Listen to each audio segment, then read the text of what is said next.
నమస్తే అమ్మా. మళ్ళా వచ్చేది మేమే అన్న రేంజ్ లో ఇవాళ సభ పెట్టిరు. ఖచ్చితంగా మీరు గెలవరు, నేనే గెలుస్తా అని రేవంత్ రెడ్డి ధీమా వ్యక్తం చేస్తున్నాడు. మరి ఆయనకి ఏం చెప్తారు ఈ సభాముఖంగా?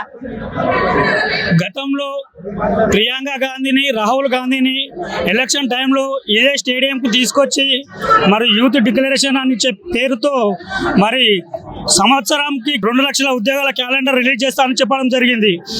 మరి అదే యువతకు నిరుద్యోగ వృత్తి ఇస్తానని అన్నాడు. యువతకు ఎటువంటి చేయట్లేదు. మరి ఏమి చేయకుండా 3 సంవత్సరాలు పబ్బం గడిపింది తెలంగాణ రాష్ట్రం మొత్తం చూస్తూ ఉన్నారు ఆయన పాలన ఏందో. మరి ఇలా రాహుల్ గాంధీ వచ్చి చెప్తారా, మరి ప్రియాంక గాంధీ వచ్చి చెప్తారా, మరి రేవంత్ రెడ్డి గారి మరి ఉద్యోగాలు ఎక్కడ పోయినాయి?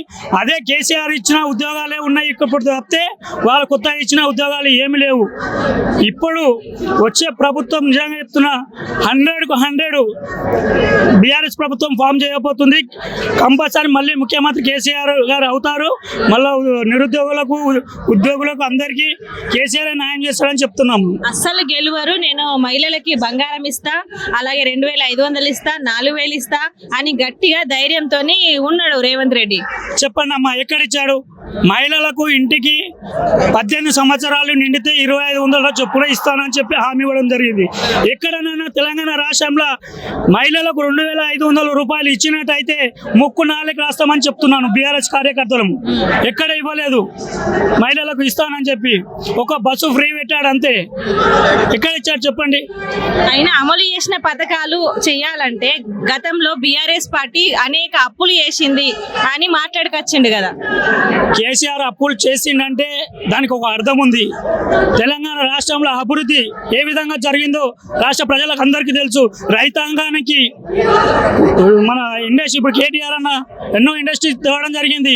యువతకు ఉద్యోగాలు దొరకడం జరిగింది. మనకు రైతాంగానికి కాళేశ్వరం ప్రాజెక్టులు కట్టి ఎన్నో ప్రాజెక్టులు కట్టడం జరిగింది. ఇట్లా చూసుకోకపోతే అప్పు చేయలేదు. మరి రేవంత్ రెడ్డి గారు ఇప్పుడు ఏం అభివృద్ధి చేస్తున్నాడు? అప్పులు చేస్తున్నాడు. అభివృద్ధి ఎక్కడ ఉన్నది? ఏమి చేయలేడు. ఇప్పుడు చెప్తున్నాడు రైతులకు వాటర్ ఇవ్వమంటే పంట పండించమని, నీళ్ళు ఇవ్వమని అడిగితే, రైతులు అడిగితే రక్తం పారించి పంట పండించుకోమని చెప్తున్నారు. ఇది ఎక్కడ ముఖ్యమంత్రి చెప్పే విషయమేనా? ఇది ఆలోచించేయండి తెలంగాణ ప్రజలారా.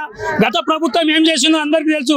ఈరోజు ప్రజలందరూ ఆలోచన ఒకటే, అయ్యో మేము మా అంతలో మేము కేసీఆర్ ఓడగొట్టుకున్నాము, ఇప్పుడు ఆలోచన పడుతున్నాము, మా అయ్య మళ్ళా వస్తే బాగుండు, మా కేసీఆర్ మళ్ళా వస్తే బాగుండు, మా నాయన ఎప్పుడు వస్తాడు అని చెప్పి తెలంగాణ ప్రజలందరూ ఎదురు చూసే రోజు వచ్చింది. ఒకవేళ ఇప్పుడు ఈ సభ ద్వారా ఆయన ఏం రియాక్ట్ కాకపోతే మీరు మళ్ళీ ఎట్లా ఉండబోతుంది? మీ కార్యాచరణ ఏం చేస్తారు? మేము చెప్తా ఉన్నాం, ప్రతిరోజు జనాలకు పూర్తి అవగాహనతో వెళ్తున్నాము. గత ప్రభుత్వం ఏం చేసింది, ఈ ప్రభుత్వం ఏం చేస్తుంది.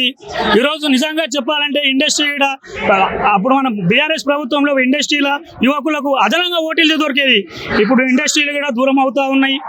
ఉద్యోగాలు అవకాశాలు కోల్పోతూ ఉన్నారు. రోడ్డు మీద వచ్చే పరిస్థితి ఉన్నది, చూస్తూ ఉన్నాం మనము. రోడ్డు మీద నిరుద్యోగులు ఎంత ధర్నాలు చేస్తూ ఉన్నారు. ఇలా అదే కేటీఆర్ అప్పుడు మన ప్రభుత్వం ఉన్నప్పుడు, బీఆర్ఎస్ ప్రభుత్వం 24 గంటల కరెంట్ ఇవ్వడం జరిగింది. ఈరోజు కరెంట్ రావడం లేదు. రైతులకు 9 గంటలు కరెంట్ 9 గంటలకి రావట్లేదు, 5 గంటలకి సరిగా రావట్లేదు. రైతులు నష్టపోతున్నారు.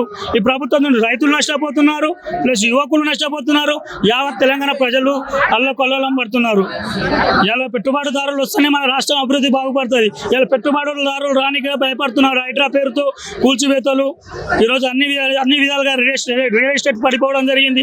ఇది అన్ని విధాలుగా ఇదొక బేసిక్గా ఇదొక ప్రభుత్వానికి ఇది ఒక ఎదురు దెబ్బగా కేటీఆర్ సభ. ఈరోజు యువత డిక్లరేషన్ ఏదైతే మన ప్రియాంక గాంధీ గారిని, రాహుల్ గాంధీ గారిని మన ముఖ్యమంత్రి రేవంత్ రెడ్డి గారికి పిలిపించి యువత డిక్లరేషన్ చేసిన ఇదే వేదికతో కేటీఆర్ ఇప్పుడు ఇలా తెలంగాణ యువతకు పిలుపునివ్వడం జరిగింది.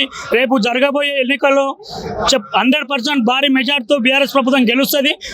మళ్ళా పచ్చ తెలంగాణ తీర్చిదిద్దేది కేసీఆర్, కేటీఆర్, హరీష్ అన్న గారు.